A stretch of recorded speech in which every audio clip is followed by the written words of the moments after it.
I stopped drinking coffee when I came to Vancouver, actually. It irritates my tummy.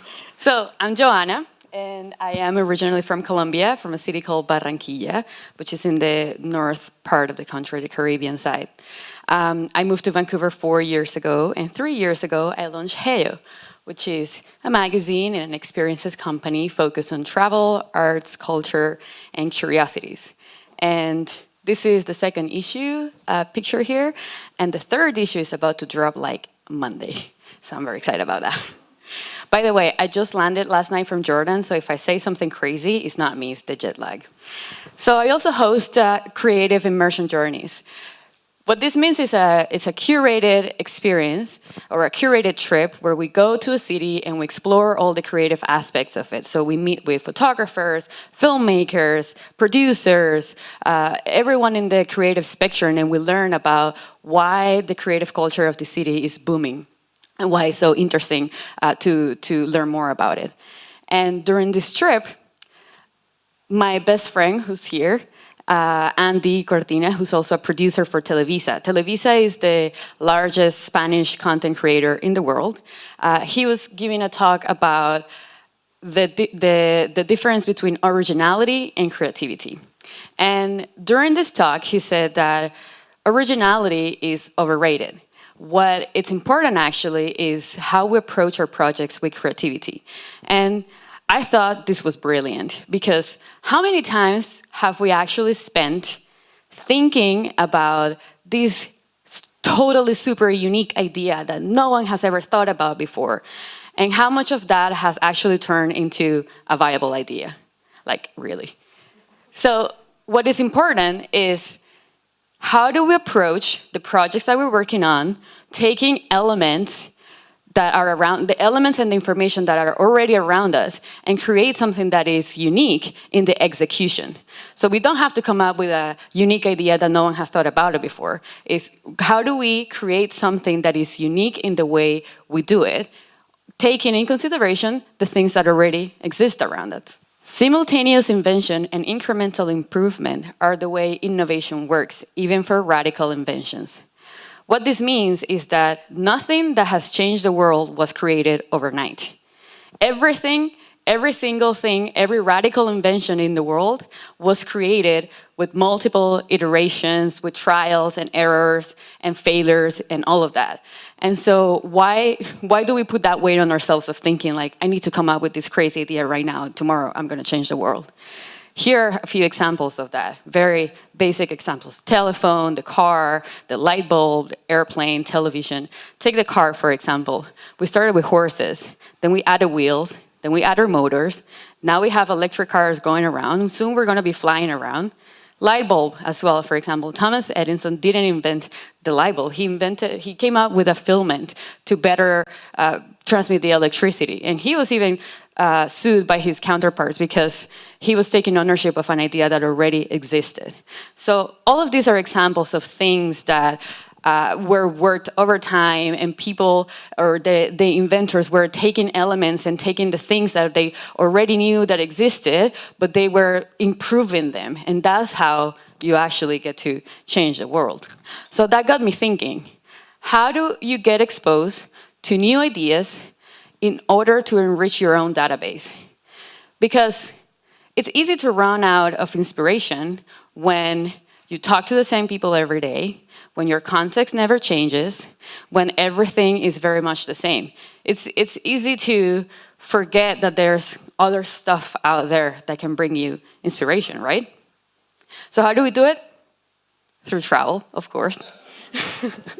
But not just travel in the way of going for a vacation, sun tanning for 5 days and coming back home. Like, that's not what I'm talking about. I'm talking about the real kind of travel. The travel with the intention of meeting people, of understanding other cultures, of being open to learn about other people's realities, other people's contexts. And what is interesting about this, and this is something where I focus as well my attention, is how does travel impact our inspiration and our creativity? And if you have heard any of my talks before, you know that I have come to realize through my own travel experiences that we're all the same in the end, deep down. And across cultures, religions, beliefs, language, geographical location, we're all human beings that laugh, that love, that hurt, that rejoice, that celebrate. And we're also looking for similar things, which are to have a sense of belonging and purpose, to provide for our families, and ultimately to be happy. What is interesting and what is different is how do we approach and how do we go get those goals. So how do we take the elements from our own culture in order to act? And when you go visit another culture, when you learn about these things is what makes it interesting and enriching for your own life as well. For example, when you go to Cuba, I was there in 2014, I think. When you go to Cuba, you realize that being resourceful is not an option for them. They have been for ages, they have been denied the privilege of accessing global markets for importing or exporting. So they have had to build a modern society with the same elements that they have had in the island since forever. When you go to Sydney as well, and you meet the entrepreneurs that live there, you understand that how have they managed to, that they are so far removed from regular or traditional tech hubs like Silicon Valley. So how can they handle their startups when they are so far apart? And then you understand that most of the startups that they create have to have a business model, a very strong business model since the beginning, because they need to start making money since day one, because they can't afford to have to operate with the investment of someone else. So then you understand, okay, so they are far away from Silicon Valley, but they're still making it work in their own way. And then we go to Porto, and this is something I learned recently because I was just there. But Portugal, it has been in an economic crisis since 2008. And a country that goes through this kind of situation can always count on the creative industry to bring it back up. And this is exactly what's happening in Porto. Porto is a gorgeous city, second largest city in Portugal. And it's a place where most of the creatives have decided to live because it's easier, it's cheaper to live there than to live in Lisbon. But at the same time, and maybe it wasn't intentional at the beginning, they are putting back Portugal in the map. And now they are relying on this creative industry, on the artists and all the people that are working towards improving the economy of the country, especially the creative industry. They are relying on it to attract the international, the interest of international travelers. And also, Heya's next trip is going to be there.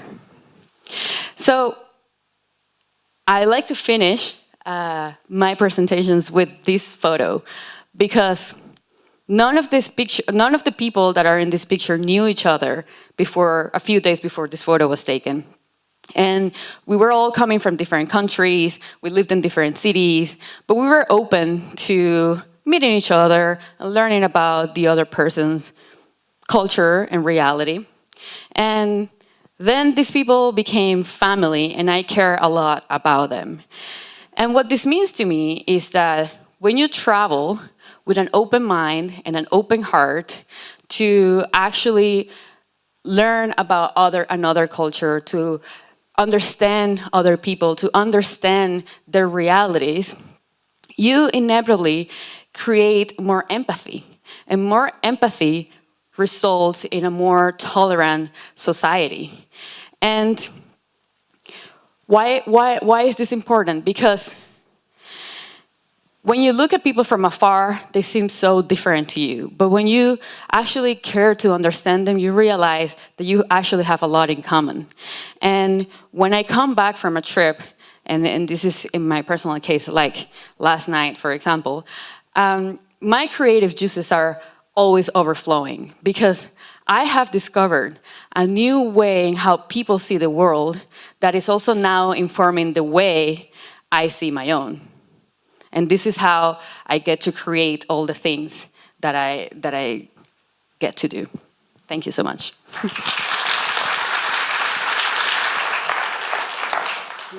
Good morning, everyone. I'm really honored to be here, part of this creative family. I'm honored to speak with these two amazing women. What can I say? The best way that I can deal with context is to tell you my story and my journey. Because that's what I do. I tell stories. I go by Pasta Boy Peter. Eat with those you love. It's my social media. It's my company. This is the logo. Where does it come from? When I had to speak on context, I wanted to have an idea of what it was, and I'm a verbal person, let's put it mildly that way. So I looked it up. I love to understand how words go together and what they mean. Context, the circumstances in which an event occurs. The context. It's one of the definitions. It's the one I chose for this. Circumstances, the sum of determining factors beyond willful control. So sometimes we're not in control, as you spoke earlier saying, which I loved. Create, to cause, to exist. So sometimes we have to create, just as the Cubans do, and the people in Porto do, even though the circumstances, the context we are within, are beyond our own control. When I look back at my journey, it's very interesting because I realized everything from my life came from one place. My creative journey came from the table. That's me on the left. That was 3 or 4 years old, and I was already giving speeches at tables. Shocking, because now I essentially give speeches at tables while I teach pasta making. And this was my sister's birthday, my little sister. I grew up in an Italian immigrant family, shocking, in a working class neighborhood in Calgary. My high school was 50% white, 50% non-white essentially, 75% the children of immigrants or immigrants themselves. And for me, my mom and dad had me at 50 and 40. They had my sister at 51 and 41. It was their first children. They were both born and grew up in Italy during the Great Depression and World War II. They grew up with hunger and pain and violence and suffering I have no idea of, and they never really talked about it. It was my aunts and my uncles that would relate stories. They couldn't talk to me directly about it. But what they would talk about was the joy they had of getting together to eat, of sharing that meal. And I didn't understand it. I didn't comprehend what this table meant to me, what it was and how it crafted my life. Because you'd have old women come to the house and nestle you in their bosoms. You couldn't breathe. They smelled of mothballs. You're like, oh my God. You had your uncle show up and he was drenched in sweat because he'd just been digging. He was a laborer. You had your cousin who was working for the oil companies, because I grew up in downtown Calgary, show up in his nice suit and cologne. And you're like, but they would all show up at my house. They would all show up to share that meal, to live in that context of that family table, of that dinner. I graduated from university. I went to the University of Calgary. I got my degree in communications. I got out, and like a lot of young people, couldn't find work, didn't know what I was going to do. I had some friends that were in a play called Tony and Tina's Wedding. It was about an Italian interactive dinner. They come to me, they say, Peter, you should audition. I said, I'm not an actor. What are you talking about? They said, oh, you need to audition for this. You don't have to act. You just have to be yourself. I'm like, oh, it's this whole Italian thing. Oh my God, Italian. I'm more than just being Italian. I auditioned, I got the part. I was also looking for other work. It paid. It was a paid acting gig. First one I ever got. First gig I ever got, and it was paid. I got out. I had worked at the university TV station in Calgary, and I was a producer in the sports segment. And one of the board of directors, I went to work for his company as an internship, paid through the government of Canada. He was doing educational software, but on the side, he had a TV company, a TV production company. He goes, Peter, you ever have an idea for a pilot? We should shoot it. We'll see if we can sell it. I said, you know, there's all this stuff about Italians right now, about being mafia, being this, being that. It was the height of the Sopranos. I said, what about the other side? Where's the other part? The family, the table, the good people. He says, well, let's shoot it. We shot it. It was called Little Italy's. We took it to the Banff TV Festival the first year. We didn't sell it. We took it the second year. We sold it. I was 25. I had my own TV show. We went to traveled North America, 6-part series, Little Italy's, Italian people, places, and food in communities all over the world. And I thought, oh, this is easy. I got a TV show at 25. This will happen again. Who knew? Who knew? Kept acting.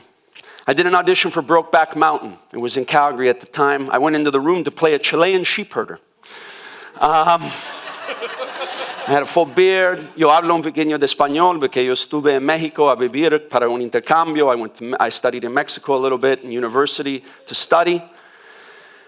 And I had on the traditional garb because I had Chilean friends. I went in and then I got feedback from the room. They said, Peter, you were great, but you were too Italian to play a sheep herder from Chile. I was like, okay, forget this. This is dry. I moved to New York. I said, I'm going somewhere where they don't care. I get to New York. I'm broke. I'm doing all my own cooking. I'm in my apartment. I'm like, I miss the food of my mother. So I would phone Mom up. I said, Mom, how do I make this recipe? And she would describe it to me over the phone, and I could see her making it like a movie in my head, and I'd start to cook, and I'd start to take the food to school. And you'd have all these kids. A lot of them were very wealthy. They'd look at me. They're like, Peter, where did you buy that? I said, I didn't buy it. I made it. They said, oh, that's amazing. You cook. I said, yes, I do now because I have to. And somebody goes to me, why don't you, we're throwing a party. Do you want to cook? We're not going to pay you anything. We'll buy all the ingredients. There's going to be a lot of girls there. My first cooking gig. Context. Circumstances beyond my control. While I was there, I was also given a ton of parts to rehearse and play in theater school. And they were a lot of them from John Patrick Shanley, the great American playwright, who wrote a ton about Italian Americans. And I was always given these parts that had been originated by John Turturro. And I was like, you know what, I can do more than play Italian. And my teacher said to me, he goes, Peter, this is you. Just play it and shut up and learn. And I did. And I auditioned for a massive US TV show, and I got feedback again from the room, and they said, Peter, we loved you, but the network will only hire you if you have a green card. And that's happening a lot right now, so you might want to consider your options. I said, okay. Again, the circumstances, the context, out of my control. I said, I'm going to move back to Canada. So is it Toronto or Vancouver? My sister's in Vancouver, my parents in Calgary. Back to Vancouver, because I want to be close to the family. And I'm acting, and I'm like, oh, I need another way. I need another outlet. I don't want to just be an actor. I feel I need another outlet. And you're working in restaurants. And I said, oh, I'll start a food production company because that'll be easy. And I started a company called Pasta Familia, making artisan pasta. I sold it at farmers markets. I got it into 5 stores throughout the city. I did a business incubator through Simon Fraser University and Radius. Thank you guys to all my mentors.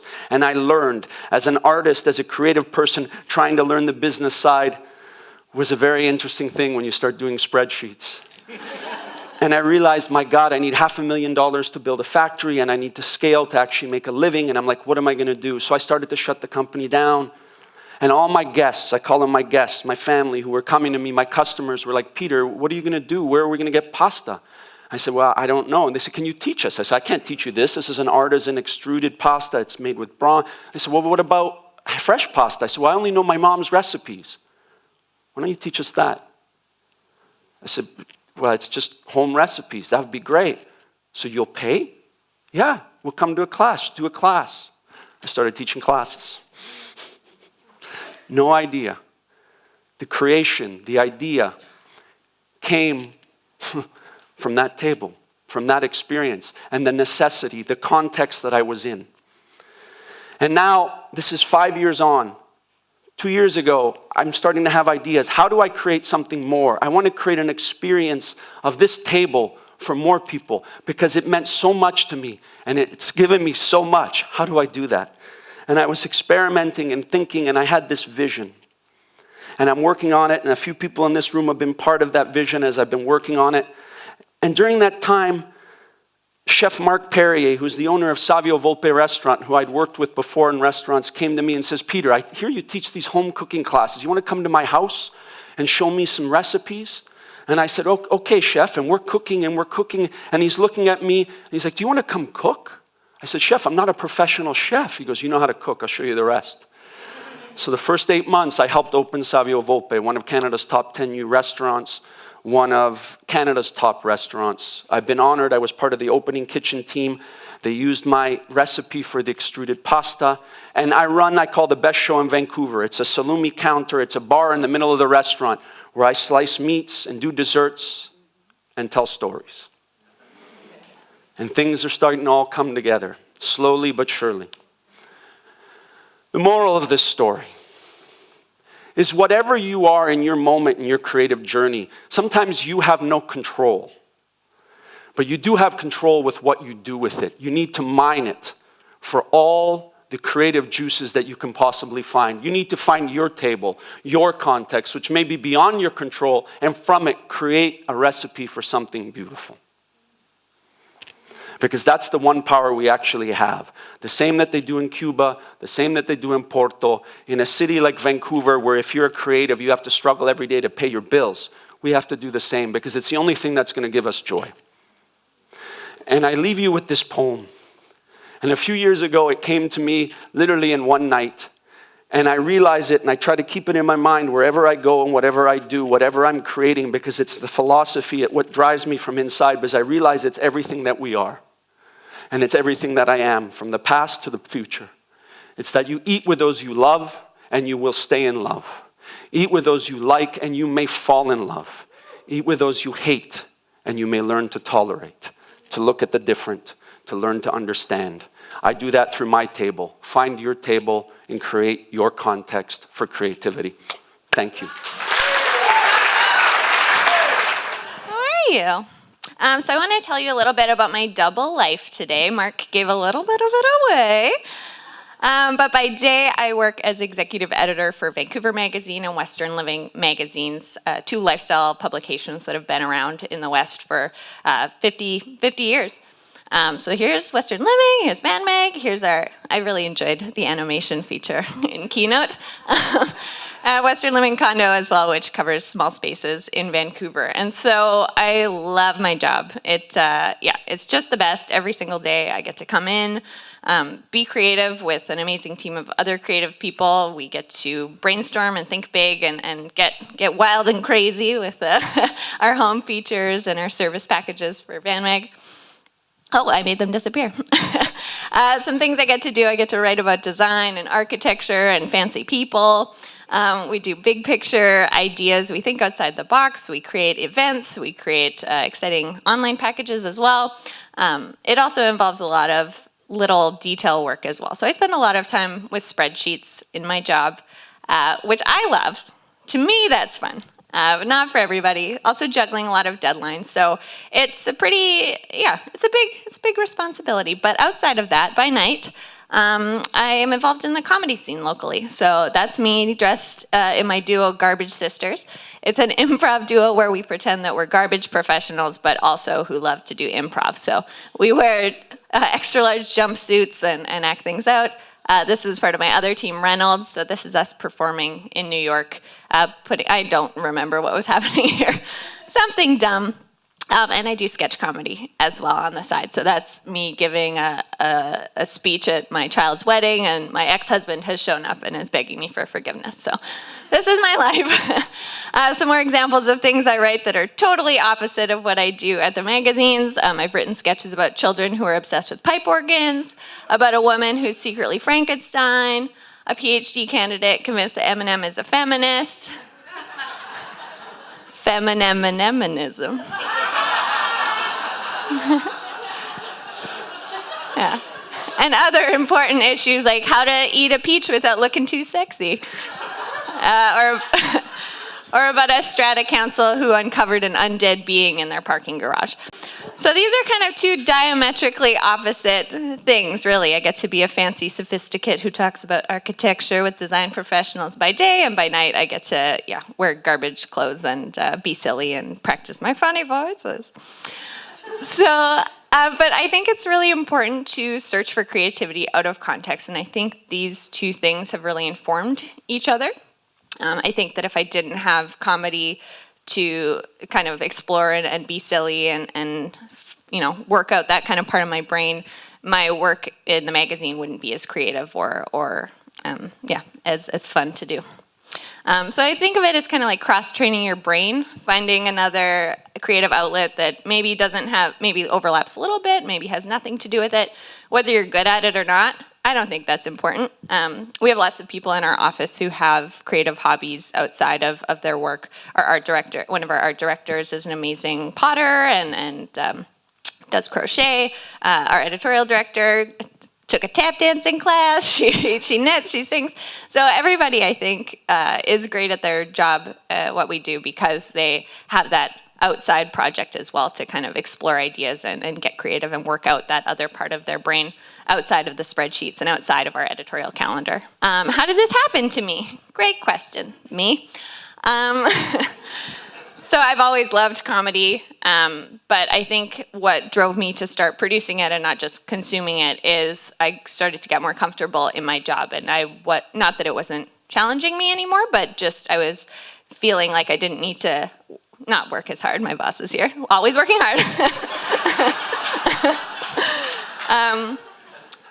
But that I sort of had some extra brain space to spare, and that I kind of wanted to challenge myself creatively a little more. So I pushed myself and enrolled in an improv class. I started trying to do stand-up, so I did that for about a year, and started taking some sketch classes as well. And over the course of a few years, it's ramped up so that I have no free time now. But it's great. It's really great, and has been a great opportunity to build community, a different kind of creative community outside of the magazine and publishing realm. A lot of my great friends are from this. I get to travel. As I mentioned, I went to the Del Close Improv Marathon, which is 72 hours straight of improv in New York. So all across the city, shows are happening. It's weird. It's real weird.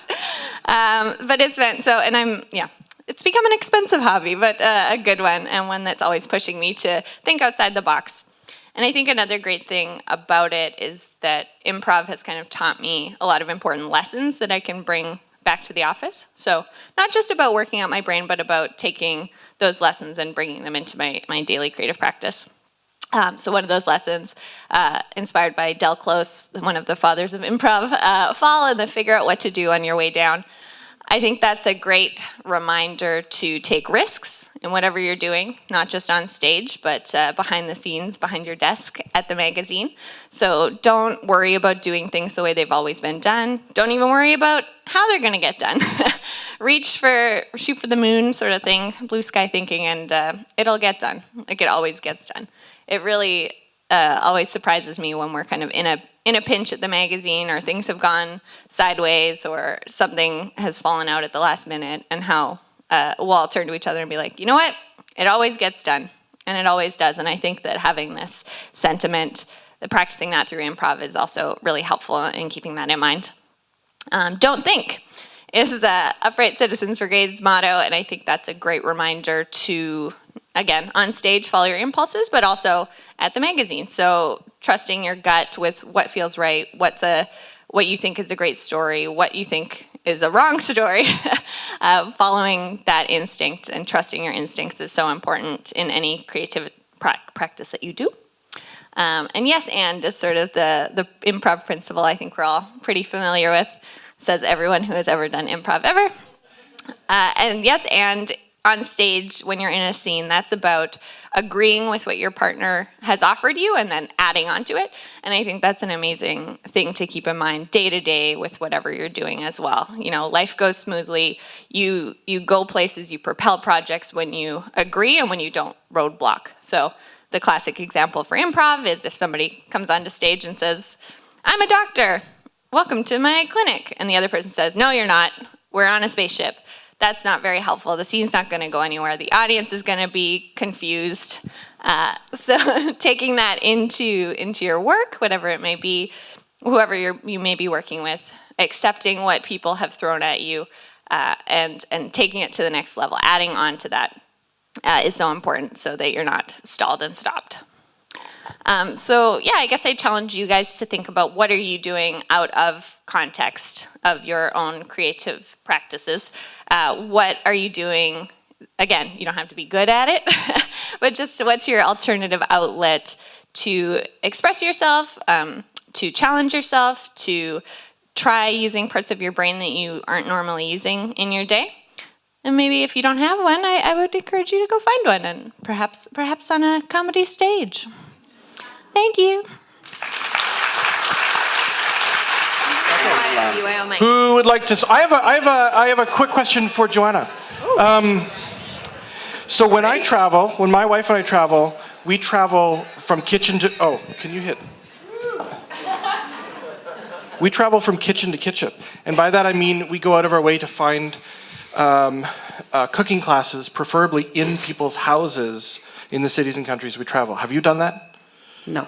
It's awesome. If you really want to kind of figure out the culture that's going on in a city, get inside someone's house in their kitchen. They'll tell you what's going down. Sure will. There's an app that is not in North America, but that is in Asia and Europe called withlocals.com. That's great for this. It's literally like Airbnb, but when you just look up things you want to do, and they're like, hey, there's this guy Mark in Vancouver, and for $20 he'll take you on a walking tour of mural art. And then so you just rent the person.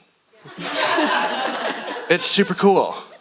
That's cool. I'll try next time then. With locals. I have taken local cooking classes, but it's not something that I actively look for. But I will do. Yeah, it's awesome. Thank you both for supporting Somebody's cooking yelling classes. at me.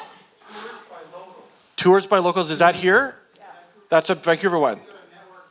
Tours by locals. So that's kind of our version of that. Awesome. Cool. Okay, who has a wicked question for our esteemed panel of speakers? For Peter? Yeah. Hi. I'm Greek. Okay. So I'm like the Greek version of your story. Except mine's my big fat Greek wedding. That's what I tell people. It's like, you want to meet my family? Have you seen my big fat Greek wedding? That's my family. Except I made a documentary about it. So I'm just wondering, how does one get on your testing? I want to be your guinea pig. Okay, well, so I'll do the short answer. I teach my classes, which are my normal side hustle from working at the restaurant, and I test a little in the classes using stories and storytelling. The other side, you just send me an email. You can go to just look up pastaboypeter.com and just say tester. And it's the idea is there, it's growing, something's coming. So yeah, send me the email and just say, look up pastaboypeter.com and send the email to tester. Just say tester. We're cousins anyways. There we go. Una faccia, una razza. One face, one race, as they say in Italy. The northern Italians might disagree with you. It's a whole nother. My brother-in-law is half Greek, by the way. It's good. He's right behind you. Thank you. I love food as well, and I love cooking. I agree, but now I grew up with a very large family, but now I'm reduced to one. And the only time we meet is a funeral time. So do you have any suggestions of good funeral food, or how do you... Wow, that one I was not expecting. How do you celebrate funeral with happiness? And I just want to say, I celebrate Indigenous Canada 150 plus, so I read 50 books, watch 50 movies, and listen to 50 songs. And then there is food. I don't know how many people enjoy the First Nation food, but there is good salmon. Thank you. That's amazing. That's inspiring that you did all of that to look into the indigenous culture. I mean, the one thing about Italian funeral, there's two parts. There's the funeral, and then there's, for lack of a better word, the party. And we get together and we eat. And usually everybody brings something, and it's the traditional foods. For me, I mean, lasagna is a great one. It just takes time to work. And there's something about having something warm and hot that everyone's sharing out of the same pan. Stacey or Joanna, do you have community. any funeral food tradition stuff you've discovered from your family or travels? Or comedy at funerals? Yeah. I mean, I guess if you do the speech right. Yes. Right. Could be fun. Funerals in Colombia are not gathering opportunities. I don't know. We go to the funeral place and we say hi to the person and then we go back home. We don't do the rest. There's no no dinner. Food. No. Nope. Okay. Who's next?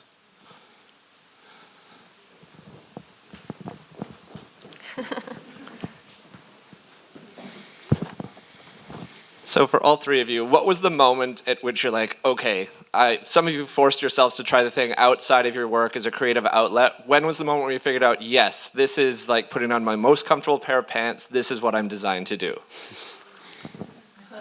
I could take that first. So when I started doing comedy, I decided that I wanted to make sure I tried it for a whole year, that I wanted to make sure I was performing or doing a rehearsal at least once a week for a year, just to make sure I was going through kind of all the first time ups and downs, having those like highs of a great show and lows of a bomb, which I definitely did. And then, yeah, finding that kind of plateau point and working through it, just kind of giving myself homework to make sure I'd experienced all the spectrum of successes and failures. And so by the end of that year, it was a great chance to step back and be like, is this making me happy? Is this something I'm looking forward to or not? And I decided stand-up was not something that I wanted to keep doing. But improv really made me happy because it's a great community, lots of fun, silly people, whereas stand-up is, you spend more time with, more neurotic, sort of self-obsessed people who I love, who are very talented. But so I would say just giving myself about a year or a good length of time just to examine whether or not it's a good fit and experience it in all its glories and terrible moments would be my hot tip. I think that answer came to me very recently because I love doing the magazine. I really enjoy opening the box and taking out the fresh print, and I love the smell of fresh print. But what I really, really enjoy doing is creating and designing experiences for people. So the trips, for example, and in this first trip that we did to Mexico City, I felt so energized. Every day I would wake up super early to plan, what the week was going to be like for my guests, and seeing them go through the experience was very thrilling, it's very exhilarating. And also like doing dinners, and I'm hosting a dinner during Art Basel next week in Miami as well. So designing these kind of spaces and moments for people to enjoy is what actually I'm the most passionate about, and that's something I started to discover just recently, like this year. For me, it's been a very, very long journey. I think I always knew I loved food and I loved storytelling, and that was the acting part. And when I did TV production, and I think for me, it's getting out there and trying. And how I know it's a lot of gut instinct and going. And so often it's just been people saying to me, well, you do this and you do this, and seeing that it actually works. And that's the fascinating thing to me. It wasn't necessarily a plan, the initial thing. And then when I'm as they say, you start to get traction, right? And you're like, well, this is an amazing experience. Not just money-wise or attention, but my own experience in it. Like, I'm growing, I'm learning, I'm figuring this out. Oh, that's a problem. I figured that out, that problem. And then all of a sudden it builds. It's just the journey, right?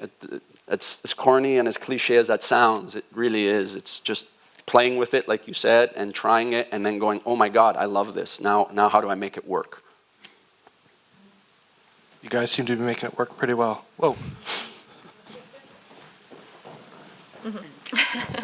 Hi, this is a question for Stacy and anybody else, I guess, that wants to answer it too. This is my boss, everyone. Yeah, who I've just met. I don't know her. That's right. Why is Western Living so great? How are we doing for deadline? And no, I'm curious. I know how busy you are. I know how many shows you do, and you also teach kids English and now are working for the YWCA. I'm curious if you find you need to schedule downtime into your schedule too, or do you rejuvenate just by the comedy and all of that sort of stuff? What keeps you from not burning out because you're so busy? Great question.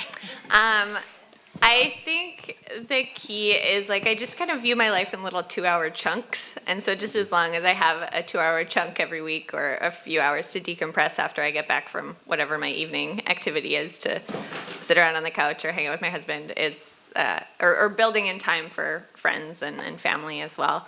So I think I do need to build in time. It can't just be all work all the time. Although I guess some of this creative work that I do is also play. So kind of improv classes are also a nice chance to decompress because it's just being silly, like a scheduled silliness.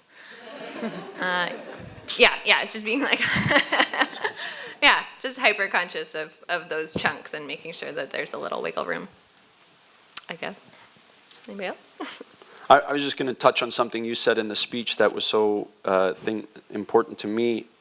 My teacher in New York, she told us once as actors, she was like, most of the time you're rejected, 99% of the time. In New York, if you book 1% of your gigs, you're a good working actor. So imagine going to 100 auditions, you book one, and you're like on top of your game. And she said, you need another creative outlet. She goes, go and do pottery or go and do whatever. And it's one of the reasons I grew my cooking. So I'm very grateful to her because I got to combine both. But that was to your point. It's finding that other outlet. I try to remind myself that I was emailing someone last night at 11:30 p.m. So it's okay if I want to wake up at 9 a.m. So it's never easy also when you run your own business to allow yourself space and time to play or to enjoy. But I try to be very aware that I have to give myself that time and try not to work on weekends, which I mostly fail. But Sundays, I just watch Netflix and chill. Hey! Hi, this question's for the first speaker, Joanne. Joanna, yes. Joanna, yes. Amazing presentation. So earlier you talked about how a great way for people to kind of get outside of their paradigm really is to go and travel, right? So throughout my life, I've worked a lot with at-risk youth, and a lot of them, they don't have the finances or the chances to, go. Like myself, when I was younger, my family, we could go to vacation. I got to see different cultures, and it definitely helped shape my worldview. But for a lot of those children, they can't do that. So what's the way that they can continue to kind of push their creative boundaries and experience different paradigms? Yeah, that's a great question. Actually, the first time I traveled abroad, I was 21 years old. And before that, we didn't do a lot of travels because we also couldn't afford, in my family, middle-class family in Colombia, we couldn't afford travels. So, this is what I'm saying now is like travel is a great way. It's because I have discovered in my adult life, but I didn't experience that when I was young. Luckily, today, there's a lot of technology available, and there's also a lot of programs for young people to be able to get a sponsorship and go out and explore. I actually have a friend in DC that runs a company, and I can tell you about it after. But she runs a company where she gives scholarships to young people that you can see they have certain potential, and they bring them to different countries and they explore the culture, they learn about the language and all that stuff to introduce them to these new ideas. So there are programs like that. I think there are programs like that here in Canada. There are definitely a lot in the States that you can access, and the use of technology as well, like trying to be very conscious and aware that there are other things out there that you probably can find on YouTube or watch TV shows or things like that can open also your mind to new ideas.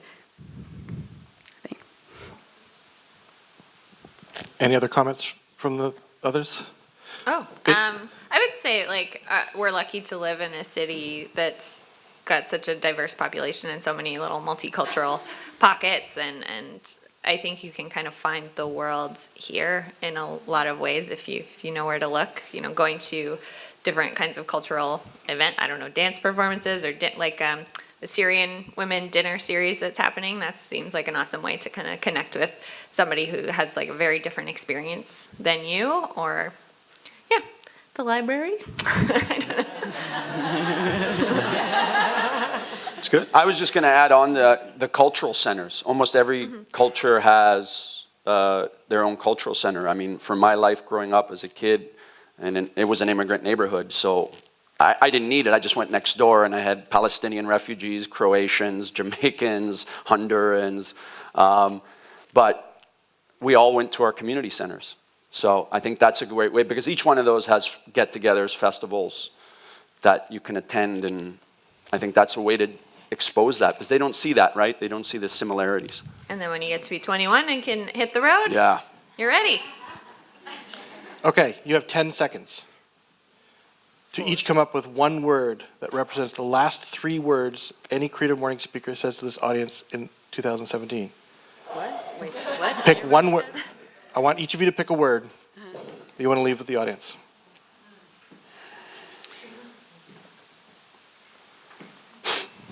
Jeez.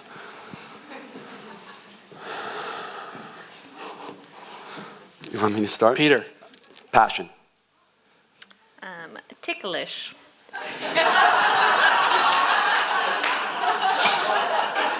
Point of trivia, I am not ticklish. Don't try it. Openness? Very good. Ladies and gentlemen, audience, take stage.